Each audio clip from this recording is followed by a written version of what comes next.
Саламатсызбы оқушылар. Бүгінгі сабағымыздың тақырыбы векторлардың скалар көбейтіндісі. Енді анықтама А және Б векторларының скалар көбейтіндісі деп олардың ұзындықтары мен олардың арасындағы бұрышын косинустың көбейтіндісін айтамыз. Яғни мына жердегі А көбейтілген Б тең болады модуль А көбейтілген модуль Б көбейтілген косинус А мен Б векторының арасындағы бұрыш.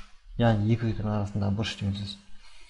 Кеңістікте берілген вектордың скалар көбейтіндісі деп, егер А векторымыз x1i плюс y1j плюс z1k түрінде болатын болса, Б векторымыз x2i y2j плюс z2k түрінде болса, онда олардың скалар көбейтіндісі келесі түрде болады. Яғни А көбейтілген Б тең болады x1 көбейтілген x2 қосылған y1 көбейтілген y2 қосылған z1 көбейтілген z2 түрінде болады. Яғни мында x1, x2, y1, y2, z1, z2 дегеніміз олар вектордың координаталары, коэффициенттері. Келесі. Кеңістіктегі скалар көбейтінің қасиеттері дейді. Яғни екі вектордың скалар көбейтінің қасиеті коммуникативтік қасиет, заңдылық орындалады. Қосуға қарағанда көбейтудің үлестерінің заңы орындалады. Ассоциативтік қасиеті, яғни заңдылығы орындалады.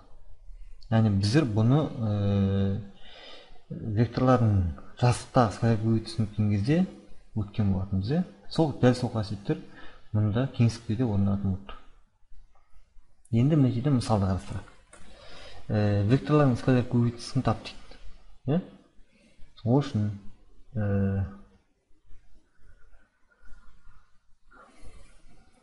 векторлардың скалар көбейтісін тап үшін бізге қараңыздар, мана айтып өткен біздің формулаларымыз бар. Мысалы қандай болды?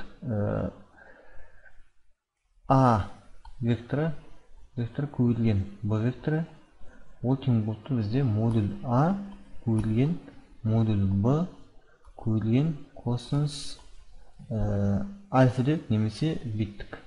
А векторы менен Б векторының арасындағы бұрыш дедік. Енді қараңыздар, мына жерде бізде модульдар 5-ке тең болды. Ал модуль Б бізде 10-ға тең болды. Және олардың векторлардың арасындағы бұрыш қанша градус болады бізде? Мына жеріміз 30 градус, мына жағымыз 90 градус. Сондықтан екеуінің көбейтіндісі неше градус болады? 20 градус. Олай болса, А векторы көбейтілген Б векторы тең болды бізде модуль А дегеніміз ол 5-ке тең, көбейтеміз модуль Б дегеніміз 10-ға тең, көбейтілген косинус альфа, косинус А Б дегеніміз, яғни косинус 20 градус. Тең болады дейік. 5-тегі 10-ым 50 болады. 50-ді көбейтемін мен косинус 20-дағы мәні нешеге тең болады? 20 градустан ол минус 2-ден 1-ге тең болады. Минус 2-ден 1-ге тең болады. 2-ден 1-ге көбейтсек, сонда ол тең болды нешеге? Ол тең болады 25-ке болады. Келесі мысалымыз бізде мынандай. Яғни кеңістікте P, Q, R, T нүктелері берілген векторлардың скалар көбейтісін тап дейді. Мысалы бізге P, Q мен R, T-ның скалар көбейтісін тап дейді. Ол үшін алдымен біз P, Q-дің координатасын табайық. Біздер P, Q-дің координатасын білеміз. Яғни Q-дің бірінші координаты, P, Q-дің координатасын табу үшін Q-дің бірінші координатынан P-ның бірінші координатынан азайтып түсеміз. Екінші координатасын табу үшін 2-ден азайтамыз минус 1-ді. Үшінші координатасын табу үшін біз минус 3-ден азайтамыз 0-ді. Яғни сонда P, Q-дің координатасы ол тең болып тұр неге? Былай алатын болсақ, мысалы P-ның координаталары мынандай болсыншы, x1, y1, z1 болсын. Q-дің координаталары мынандай болсын, x2, y2, z2 болсын. Олай болса, онда P-Q-дің координатасы онда бізде былай болады. 2 минус x1, y2 минус y1, z2 минус z1. Осындай болады. Яғни ол тең болады сонда қараңыздар минус 5, яғни Q-дің координатасына азайтамын минус 2-ні екінші минус 2-ден азайтамын мына жерде ол минус 1 минус болады, сонда ол плюс болып кетеді, плюс 1 болады. Келесі минус 3-тен азайтамын 0-ді, сонда ол минус 3 минус 0 болады. Жақшаның жауабы ол тең болады. Минус 5 минус 2 ол минус 7-ге тең болады. Келесі минус 2 плюс 1 ол минус 1-ге тең болады. Келесі минус 3 минус 0 дейміз, ол минус 3-ге тең. Сонда ПКУ-дың координатасы минус 7 минус 1 минус 3 болды. Дәл осылай РТ-ның да координасын табамыз. РТ ол тең болады. Неге болады? Р-дің координаты Т-ның координатынан Р-дің координатынан. Яғни минус 3 минус 0. Ол мен бірден жазып берейін. Минус 3-ге тең болады. Сосын 5 минус 7 болады. Сонда минус 2-ге тең болады. Қаратай 10 минус 4. Сонда 6 болады. Екеуінде ПКУ-дың да РТ-ның да координасын таптым. Енді екеуінің скалярдық көбейтісін табу үшін не істейміз біз? ПКУ көбейтілген РТ-ның координасын табайық. Сонда ПК көбейтілген РТ ол тең болады. Неге болады? Ол үшін екеуінің координасымен 3 нүктемен координасымен берілген, x-y нүктелермен берілген.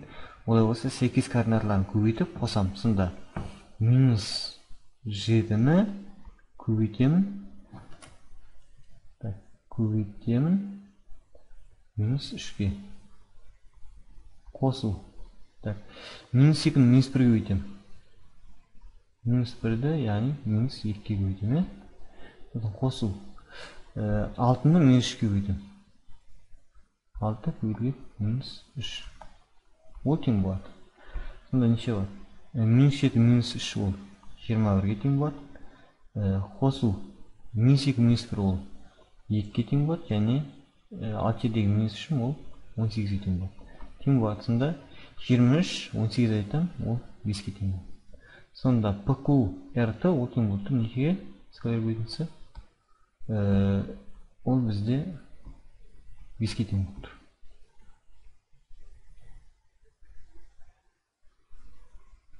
Осы.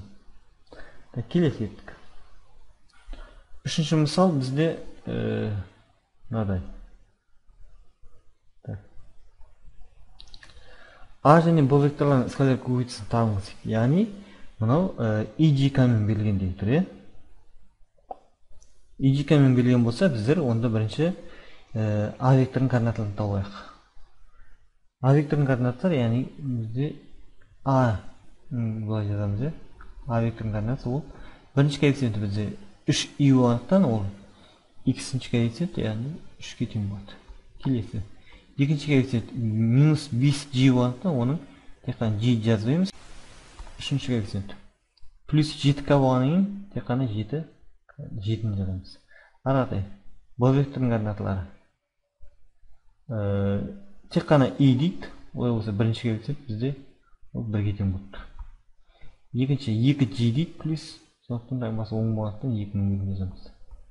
Үшінші коэффициент бізде 3k дейді, сондықтан біз 3 дейміз. Енді қараңыздар. Дәл манағы екінші мысалдағыдай.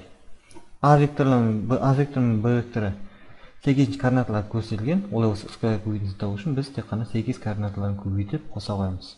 Сонда А Б векторының координатасы скалярдық көбейтісі ол тең болады. 3-ті көбейтемін 1-ге, 2-ні көбейтемін. Қосамын минус 5-ті 2-ге көбейтемін. Сонда ол минус 10 болады. Қосу 7-дегі 3-ім ол 21 болады. Тең болады. 3 минус 10 плюс 21. Неше болады? 24, 14 болады. Сонда екеуінің скалярдық көбейтісі 14-ге тең болады. Так. Енді осы мысалдар түсінікті болса, балдар, келесі біздің тапсырмаларымыз бар. Мінекей. Бірінші шарты ол. А және Б векторларының скалярдық көбейтісін табыңыз дейді. Яғни мен мына жерде бірінші тапсырманы мен сіздерге орындап көрсеттім. Арғата екіншісінде де осылай ПК РТ-ның көбейтісін естіп тауып қойдық мана. Соның жауабын жазып қойдық. Қалған төртеуі сіздердің шығарасыздар.